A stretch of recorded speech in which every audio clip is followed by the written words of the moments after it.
As stories turn to legends and the history we teach, let myths be heard in whispered words wherever waters reach.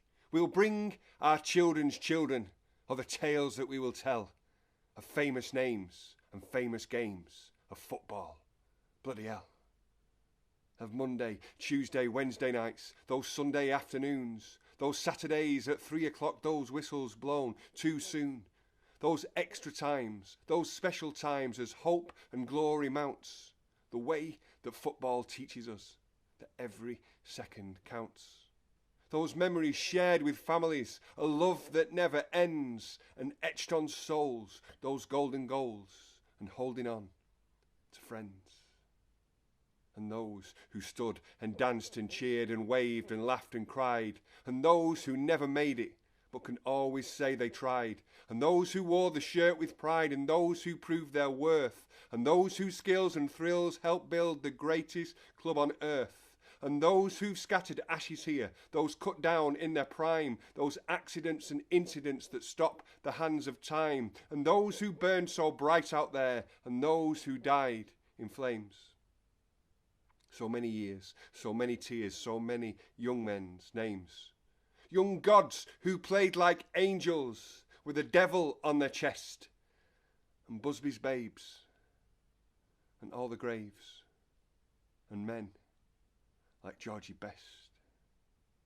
Such memories, such histories, such icons come and gone, so many greats to celebrate. Today we honour one. A Scotsman and a toolmaker, a Govan boy inside, so made from grit and granite and from steel, forged by the Clyde, his father's son, a grafter rooted, both feet on the ground, who knows the price of poverty, the value of a pound, who knows the strength of loyalty, the comradeship of men, who knows that blows stop those who froze, not those who rose again.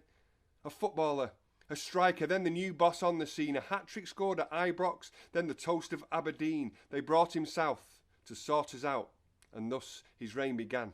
He worked and worked and worked and worked and built himself a plan.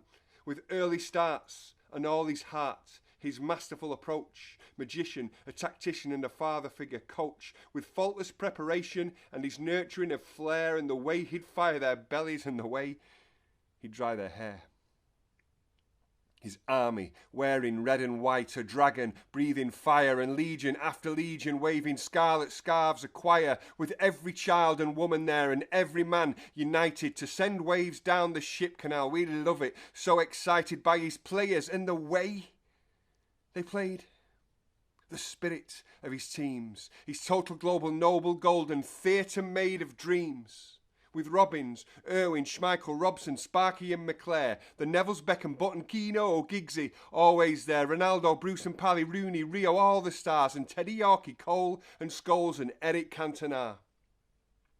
From Red Square to the Ramblers, how we sang of He Who Dares. We sang our songs 1,000,000 strong in Europe's finest squares, and on Deansgate and on Chester Road, from Stretford to Shanghai. We've spied his face in pride of place on red flags flying high, and for season after season after season at the top. But comes a time when Fergie time, for all of us, must stop. Those memories shared with families, that love that never ends, and etched on souls, those golden goals, and holding on to friends. That run from the halfway line, when Solskjaer found the net, those days that stay remembered, and those nights we can't forget. They've had to change the history books. Today, we change the maps, the red salute, his father smiles, Matt Busby's statue claps. The Busby way, the Ferguson way, the magic where they meet. Foundations made to shake the very ground beneath our feet. This humble path to greatness, now a street that bears his name, a signpost to the fact that things will never be the same, now cast in bronze and carved in stone, emblazoned on a stand with scratches there on silverware for all to understand. That this is how to build a club, and this is how to play. And this we will remember as the Alex Ferguson way.